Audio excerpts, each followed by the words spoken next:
Okay, so all right. My mother just joined the Zoom. She's trying to join the Zoom. Hold on one second. I don't know why she's not getting in.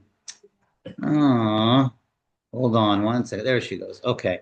All right. So my mother just joined the Zoom. I think that's my mom. She doesn't turn on her camera, but so now we can start. See, Mom, we were waiting for you this whole time. All right. So we're on page 307 on the bottom. Yeah, 307 on the bottom. Sha'ar chapter 5. This is a very, very esoteric, Kabbalistic, mystical chapter. So I'm striving and I'm trying to bring it down to a place where it's relevant to us. A lot of the commentaries on this chapter, including the Rebbe as a whole, I mentioned this last week, as a whole sikha, how does chapter 5 even fit into Sha'ar Yechid? It really seems to be this sort of Kabbalistic explanation of the Midas of Hashem. So let's just review a little bit about what we spoke about last week, and then we'll continue. We're 5 lines down, 1, 2, 3, 4, 5 lines down from the top of the page, the end of the line, Bi'af Hasagas Moshe Rabbeinu. That's where we left off. Okay, so that's where we begin. But so we're talking now, what the Alter Rebbe is addressing is that we mentioned that the ray of the sun, the Alter Rebbe gave the example, the parable of the ray of the sun, that the ray of the sun, we know 93 million miles away from the sun, gives off warmth and gives off light.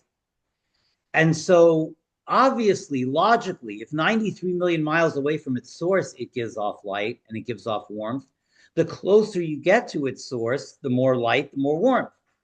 But if we were standing theoretically on the ball of the sun, we would not be able to point out the ray, even though we know for sure the ray exists there, right? If the ray exists 93 million miles away, it certainly exists in the source itself.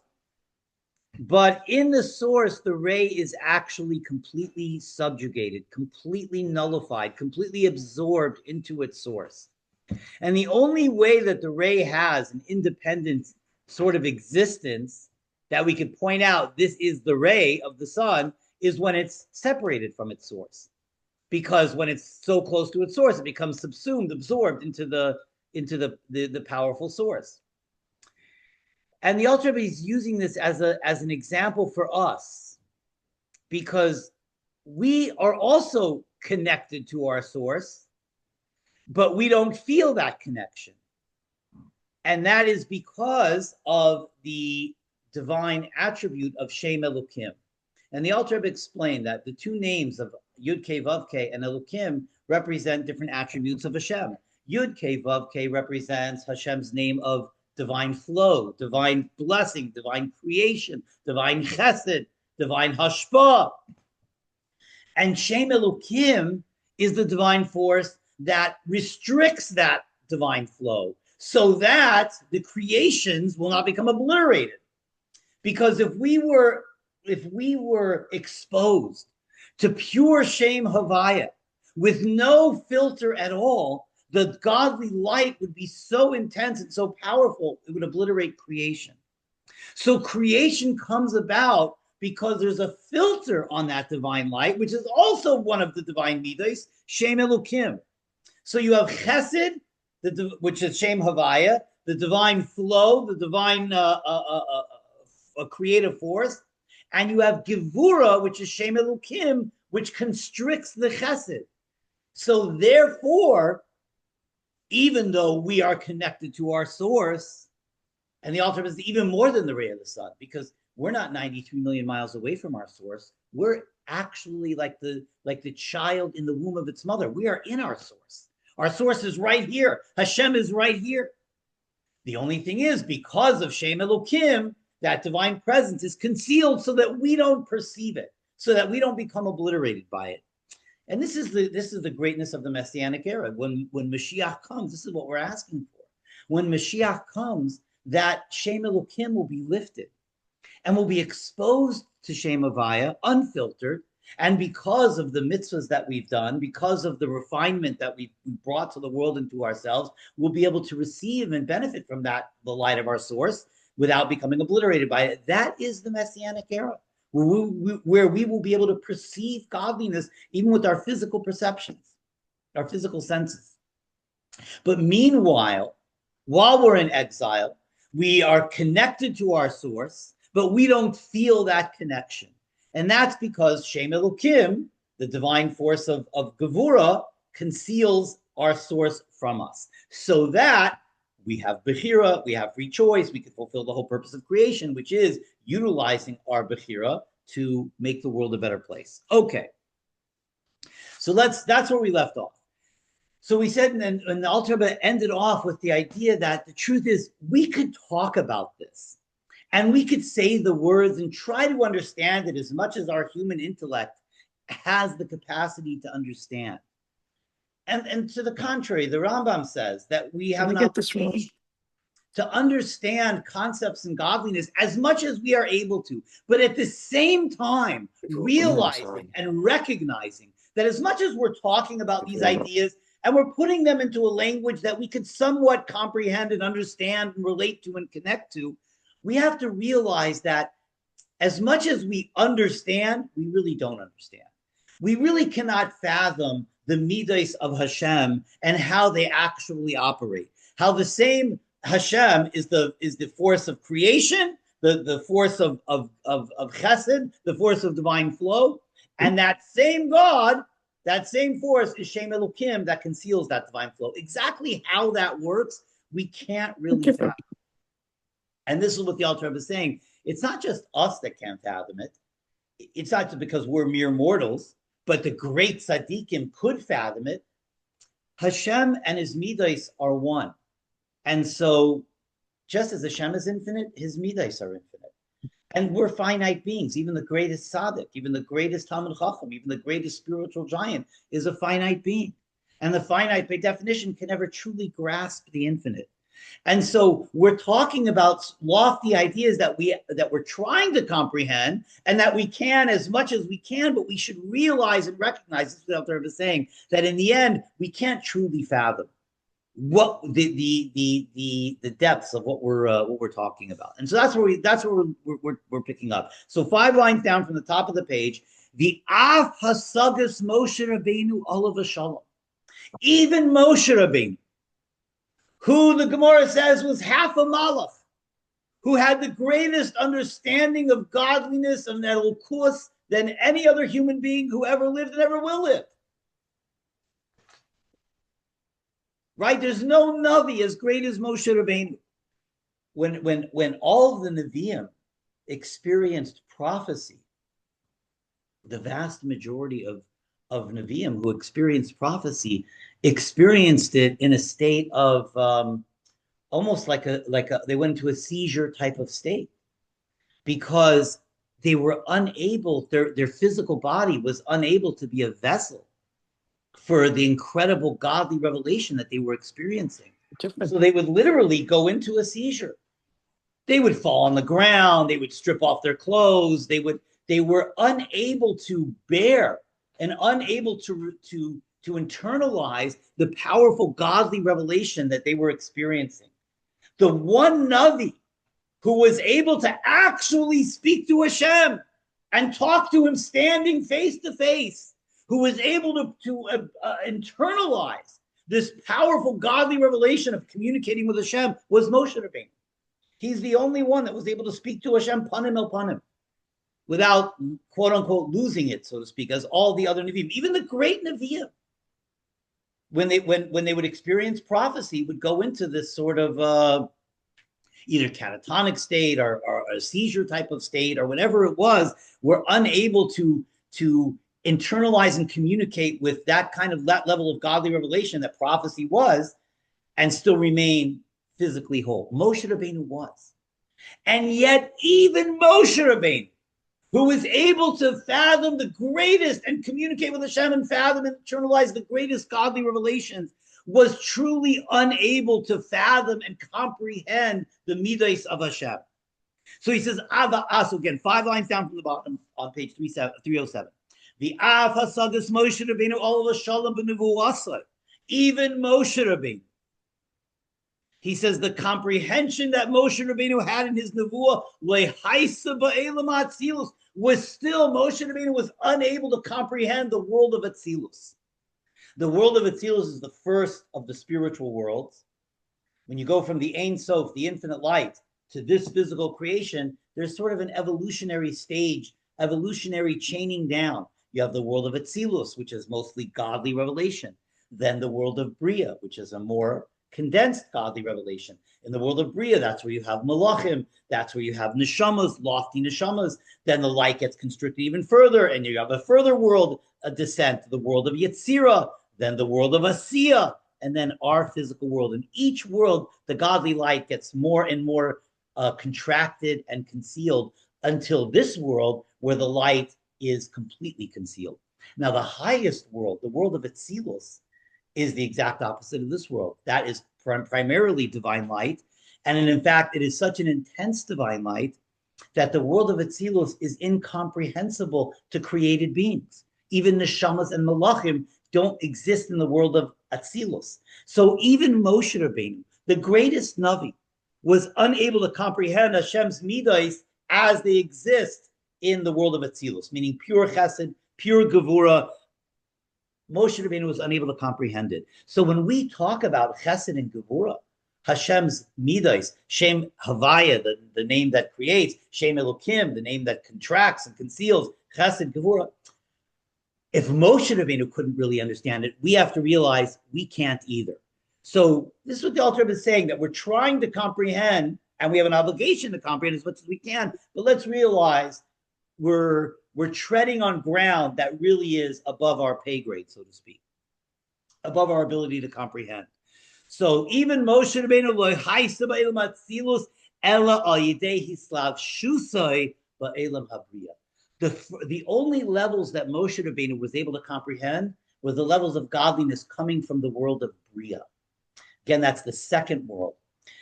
Now, but he says in the Afgam Zois, but even in the world of Bria, even the world of Bria, loy b'shtei midas elu chesed v'gevura, Moshe Rabbeinu couldn't comprehend the higher levels of the world of Bria. That's chesed, gevura, tiferes, the higher midas in the world of the world of Bria. Even that Moshe Rabbeinu can't comprehend. Ela al yidei hislav shusan b'midah shelamata mehen b'madrega.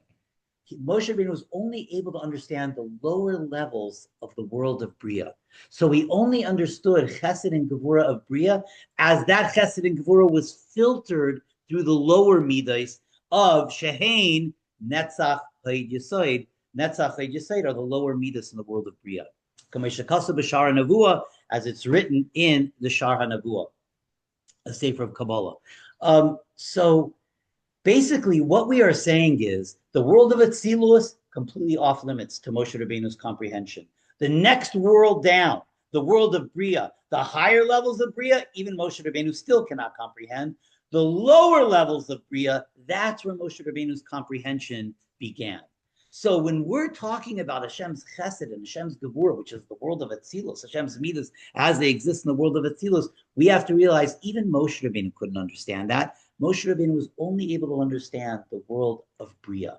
Now, we know the world of Bria as in the world of creation, and the reason why it's called Bria creation is because that's where neshamas are created, that's where malachim are created, that's where existence first begins, so to speak. Created existence first begins. We know that world of Bria by another name. What we call it also is Gan Eden Ha'elyon. The Gan Eden that we talk about is basically the world of Bria, Gan Eden Ha'elyon. The world of Yetzirah is Gan Eden Ha'tachton. Then the world of Asiya, which is even a lower level of Gan Eden.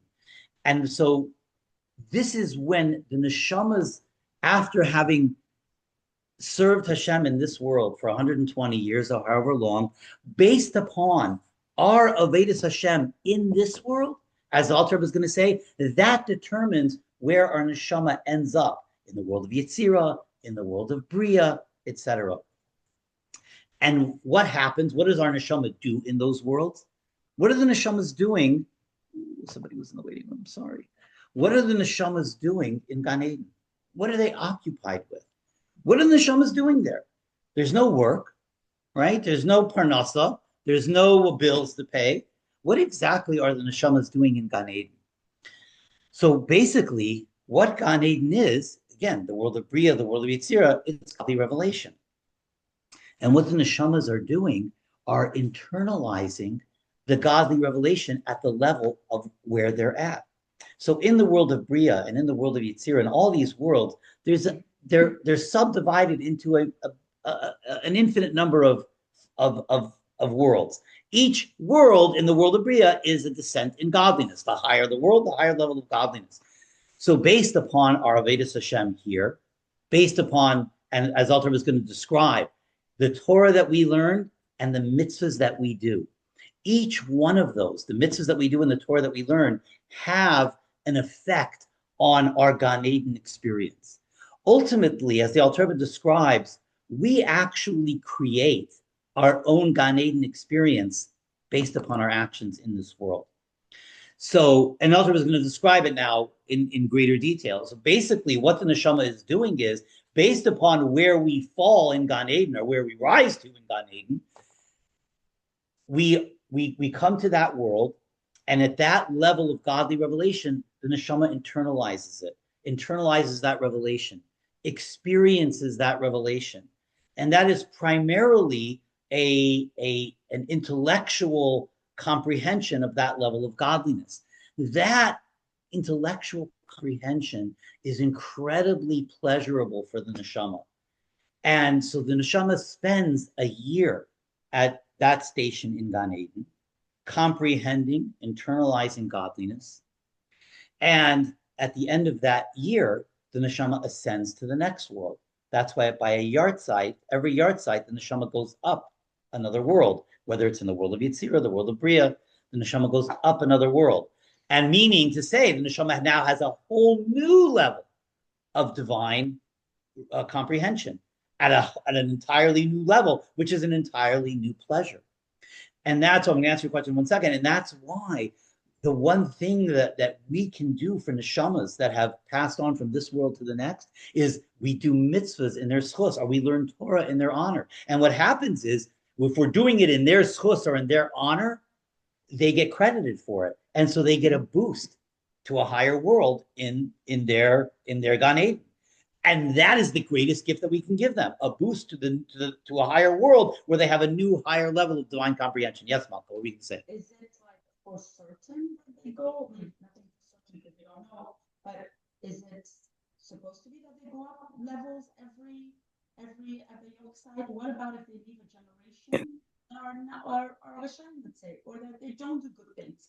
Could it be that their shamas have like go downwards depending on their generations, or is it supposed to be that every year they assault? No, every year they ascend. Now, so if their children that they left behind, you're saying are Rishayim, no, we don't cause descents to the neshama in Gan Eden. We can only cause an ascent. But if the neshama itself is not worthy of Gan Eden, the neshama has to go through the experience of Gehenna, which is a refining experience, not a punishing experience, but a refining experience. So the neshama could then bask and internalize that light. Yeah, and then we'll get to you. Yeah. Question. Yeah. So if you're born, if the neshama comes from Yetzirah, we said different levels of neshamas come from different levels. Can they go to Berea, or they have to go back to? No, they absolutely can. That's the whole point of coming down to Elam Haza, that we could ascend to a much higher level than we originated from through our work here. Because coming down here is a painful experience. The neshama doesn't want to do it. The neshama argues with Hashem, right? We all know the song Neshama, right? Right? The neshama argues with Hashem. I don't want to go. And Hashem tells them, you have no choice. You have to go. And the neshama doesn't want to go. The reason why Hashem forces the neshama to go, Al korcha atachai. The reason why you're born against your will, Al korcha atachai. You're born against your will. And the neshama argues with Hashem. I don't want to go down there, because here it's the neshama leaves a place where it's literally basking in the glory of Hashem.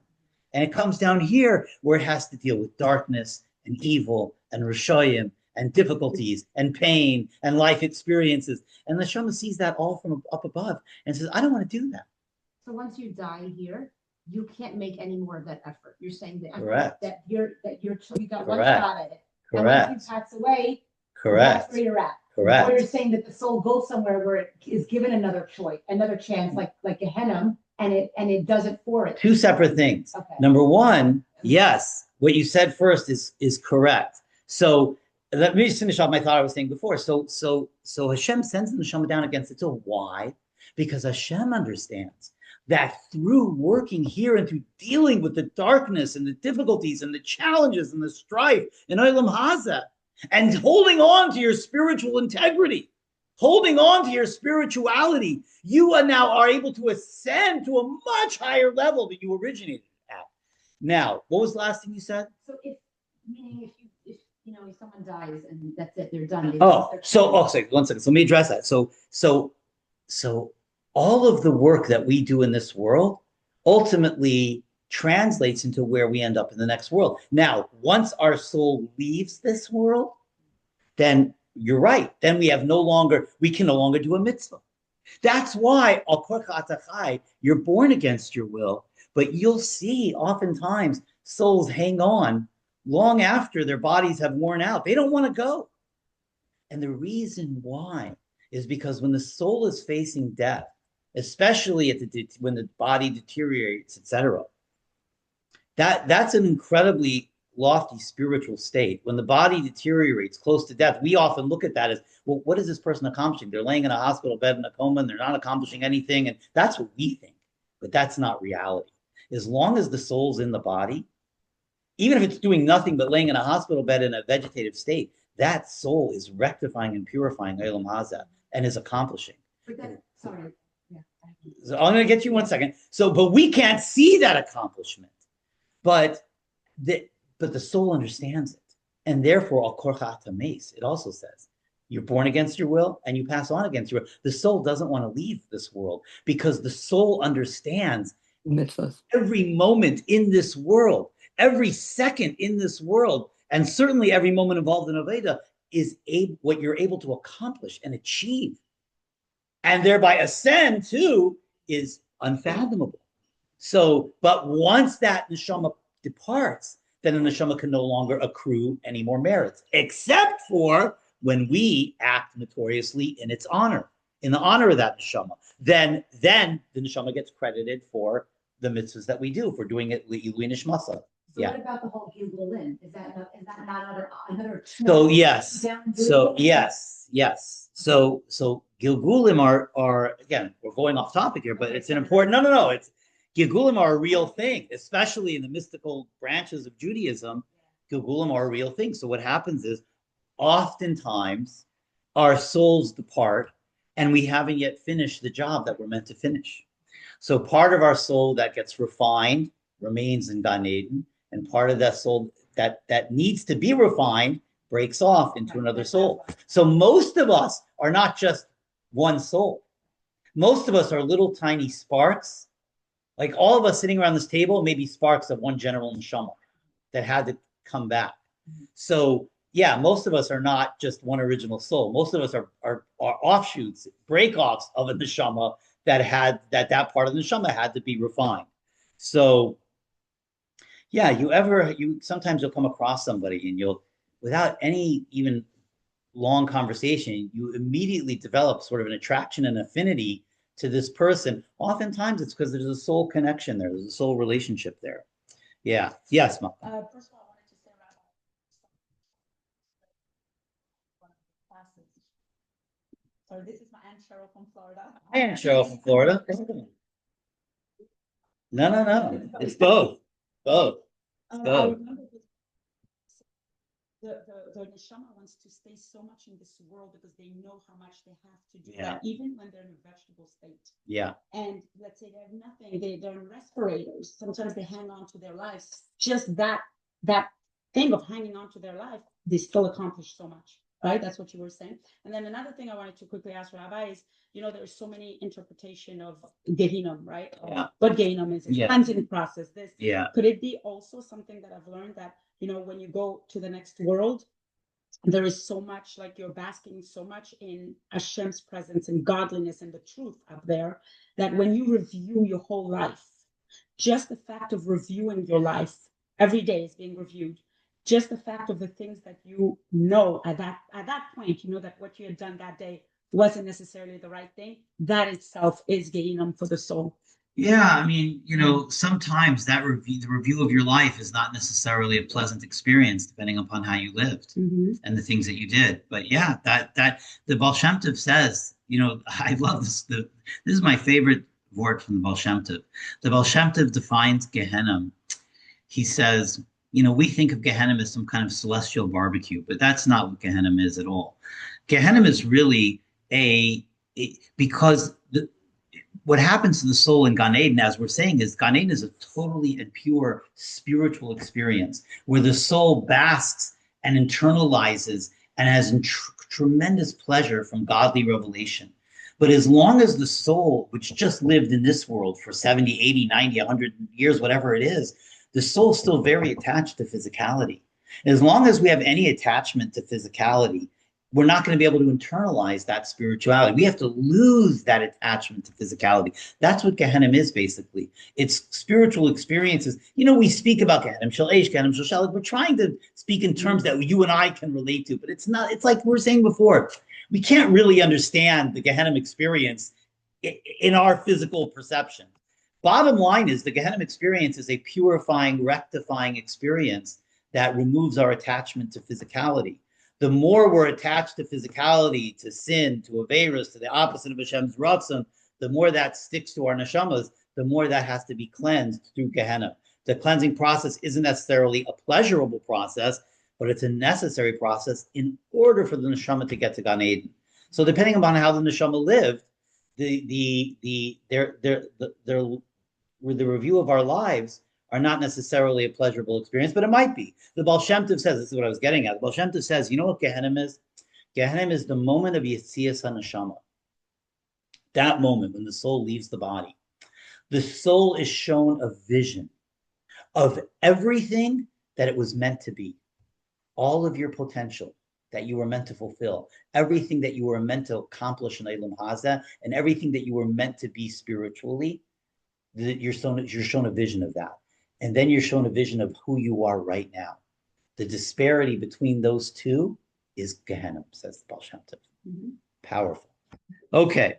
You would think you're supposed to see that at the beginning. That's a good point. By the way, in the beginning, we are given a spiritual boost. Yes, that's a very good point, because in the beginning, that's when we need to see that, what we're supposed to be. So number one, we don't want our free choice completely skewed, so we have to sort of figure out who we're supposed to be, but we are given a spiritual boost in the beginning where the Malachim give us a shavua, Tehei Tzadik V'al Tehei Rasha. The Malachim empower us and sort of give us a spiritual infusion before we come down, the Bezdin Shomayla. But yeah, it's a good point. Okay, but that disparity between what we're meant to be and what we are at the moment of death is Gehenna. So the more we close that gap while we're still here, the less of a Gehenna we have. Okay, so let's just finish off chapter 5 here, where the Alter Rebbe continues to describe the Gan Eden experience. So we're right at the end of the parentheses there. Rak shematan scharim shel tzadikim. So what he was saying is that Moshe Rabbeinu, created beings, cannot understand the world of Bria. The world of Etzilus for sure not. Even the world of Bria is unfathomable even to Moshe Rabbeinu, except for the lower levels. Rak shematan scharim shel tzadikim b'Gan Eden. The comprehension of the world of Bria at those higher levels, that is only the purvey, only in the realm of the reward for tzaddikim in Gan Eden. This is what Gan Eden is, the comprehension of levels of godliness. Hu hasagas hispashtus achayis va'or. What is the reward of Gan Eden? What is the Gan Eden experience? The Gan Eden experience is the comprehension of Chesed and Gevurah, the comprehension of these divine lights, of these divine energies, the hispashtus of chayas and or, of divine life force and divine light, hanimshach mishtei midas elu, that are drawn from the midas of chesed and gevurah. And the neshama basks in this light and internalizes this light. And because the neshama internalizes this light and enjoys tremendous pleasure from this light, the Kabbalah utilizes the parable of muzzling, of food, of sustenance, because food is something we internalize, we derive pleasure from, we internalize it, and it gives us energy. It gives us chayas. It's the same thing in Gan Eden with the neshamas, with godly revelation. The souls internalize that level of godly revelation and are given chayas, are given life force from it. So this is what he says: Vahu Muslim. This godly revelation in the world of Bria or the world of Yetzirah. Again, it depends on where the soul is. At whatever level, this is the Kabbalists refer to this godly revelation in Gan Eden as Muslim, as food for the neshamas. Muslim neshamas hatzadikim sha'asku b'teir l'shma ba'elam hazeh. That when you learn Torah in Elam Hazeh, every Torah that you learn, every piece of Torah that you learn a Mishnah, you learn a Chumash, you learn a Halach and Shulchan Aruch, you learn a Parak of Tanya, whatever you have learned in Elam Hazeh, you re-experience in Gan Eden without the filters of Shem Elokim. You relearn that Torah at an entirely new level. That's the Muslim. That's the internalization of that divine light. You're internalizing Torah, i.e. godly revelation. So the Torah that you learn here becomes your Muslim, becomes your sustenance in Gan Eden. The more Torah you learn, the more Muslim you have in Gan Eden. The more light, the more energy, the more chayas, the more life force, the higher level. Yeah. What happens if you don't learn Torah? Yeah, you don't have that Muslim in Gan Eden. You have a lower level Gan Eden experience. So that means that you're not understanding, it's like you're saying by Yeah. You Exactly. You already have the base to start understanding. Correct. Whereas if you don't learn Torah, You start at a much lower level. We are literally creating our Gan Eden here in Elam Hazeh. So our Torah is one level of Gan Eden. That's the godly light that we internalize, that becomes part of our chayas. It's called Muslim. Yeah. Sorry. Yeah. Yeah. Go ahead. No, go ahead. Torah to any maybe 30 or 2 people having experienced Gan Eden in this world. Yeah, it says in the Chachamim, in the Tanaim of the Gemara would experience when they would depart from each other, they would say, instead of saying goodbye, they would say Elamcha tira b'chayecha. A little bit of your Gan Eden you should experience in this world. Yeah, it's possible. The great tzaddikim are able to have a little experience of their Gan Eden in this world. So let's just finish off chapter 5 here real quickly because we're going to run out of time. Ki hispashtu shtei midas elu. The revelation of these two midas of chesed and gevura, we're talking about in the world of Bria. Nimtach rakia all neshamas b'Gan Eden. They are spread out and become like a firmament, become like a covering to the souls in Gan Eden. We're talking about the world of Bria, Gan Eden and Elyon. So the neshamas in Gan Eden and Elyon, if they look up, they experience this chesed and gevura as sort of like this covering over them. And from rakia zeh nikra raza deraisa. And this firmament that's made of chesed and gevura in the world of Bria, it's called raza deraisa, which means secrets of the Torah. This is exactly what's happening. The neshamas are internalizing secrets of the Torah, mystical levels, Kabbalistic levels, godly levels of revelation that are beyond what the soul could internalize here in Elam Hazeh. In this rakia that the neshamas are internalizing in Gan Eden, this is the secret, the mystical secret behind the 22 letters of the Torah. Hanasuna b'shtei midas elu, and the Torah was given from these two midas, chesed and gevura, as it says in Chumash, k'niksiv miyaminoi, from Hashem's right hand, which is chesed. Eish das lamai, he was given a fiery Torah. Eish is gevura. So Yaminoi is Hashem's right hand, is chesed. Eish das, which is a fiery Torah, is gevura. So the Torah was given with a mixture of chesed and gevura, a revelation of chesed and gevura. Now we here in Elam Hazeh comprehend the most surface level of Torah, but in Gan Eden, the soul experiences a much deeper revelation of Torah. The same Torah that we learned here, the neshama relearns in Gan Eden at a much deeper level, experiencing it without any of the filters at all. And every year, the neshama goes up and experiences again at a newer level, which is why the yard site is such a simcha for the soul. Like we sometimes look at the yard side as a little bit melancholy. We miss the person, we're reminded of the person, but we have to realize that for the neshama, the yard side is an incredible, joyous experience. It's a new ascension to understand godliness at a new level. So that's why we do things on a yard side. We do a kiddush, we make brachas, we say do mitzvahs, we learn Torah, all to propel the neshama to a higher place, a higher revelation, a higher simcha, a higher joy. Umarakia zeh. So from this rakia, from this chesed and gevura in the world of bria, which holds within it all the secrets, mystical secrets of Torah. Native tal lemazlein hanashamas. There drips in Gan Eden. There drips down from this rakia, these godly revelations that he refers to as tal, as dew, that to the neshamas. What does it mean? What does it mean that they internalize the dew? Meaning, hainu yedias sod chafbeis oisias Torah. They have a knowledge. They comprehend the mystical secrets of Torah, the mystical secrets of the 22 letters of Torah. The neshamas are comprehending. So for the neshama, especially a neshama that was steeped in Torah and Olam Hazeh, that loved learning Torah and Olam Hazeh, you can imagine the incredible joy that soul has in Gan Eden, where it experiences Torah every year at an entirely new level. It's an incredibly joyous experience, pleasurable experience. So every Torah that we learn here, the more Torah we learn here, the greater our Gan Eden experience will be. Ki rakia hazehu sod hadas. This rakia is the secret of das, Kabbalistic secret of das. V'hatorah hi mazon hanashamas b'Gan Eden. So the Torah becomes our sustenance. That's what we internalize in Gan Eden. What about our mitzvahs? What do they become? So he says, v'hamitzvahs hein levushin. The mitzvahs become like garments to us so that we are able to interact with that lofty light and not become obliterated by it. So that's the point of that, not the point, but that is the ultimate result of every mitzvah that we do becomes a garment through which we're able to filter that incredible divine light.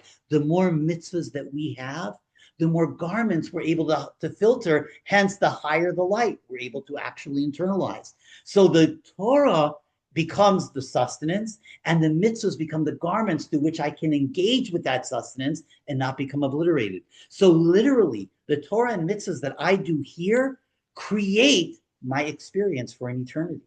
Yeah. So when I don't have a mitzvah of Talmud Torah, right? So when you say learn Torah, I know this sounds dumb. What exactly do you mean by that? If you're a woman and you're, it doesn't sound dumb at all. What do you mean? That's a very good. Halacha, like anything that you learn, anything. And also, I have one more question. For clarification, you keep saying Gevura and Chesed. Is in my mind, Chesed is a kindness. That would seem like a concealment, and Gevura is a strength. That would seem like the creator. But you're saying it's the reverse. Yeah, because Chesed is giving. Chesed is flow. Chesed is hashpah. Gevura is contracting that flow, stopping that flow, concealing that flow, so that the creations will be able to not be obliterated by it, but actually internalize it. Teaching.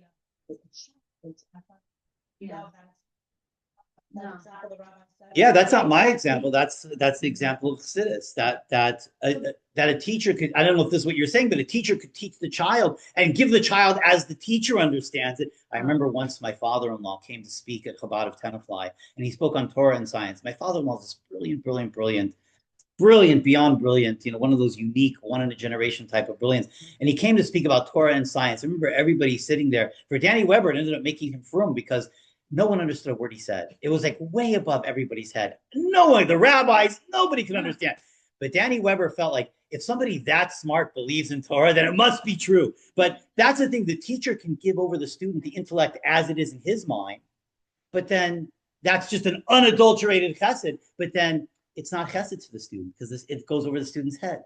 In order for the student to appreciate it, the teacher has to think about how to filter his intellect, bring it down to the level that the student can actually internalize and benefit from it. But once the student actually internalizes it, embedded within that sort of filtered down intellect is the intellect of the teacher. So that's sort of chesed and gevura as they work in real time. The teacher wants to give, but he has to filter what he gives so that the student can comprehend it. Okay, let's just finish off chapter 5 here. So the mitzvahs hein levushim k'mavur calls that the Zohar, and the Zohar speaks about this. Sharon, here you got your Zohar here. The Zohar speaks about this idea, this concept of Torah being our mazon and mitzvahs being our levushim, so that we can interact with that mazon. So literally every moment of Elam Hazeh, in addition to fulfilling our purpose in creation, in addition to making the world a receptacle for Mashiach, a vessel for Mashiach, our entire Elam Hazeh experience is creating our Gan Eden.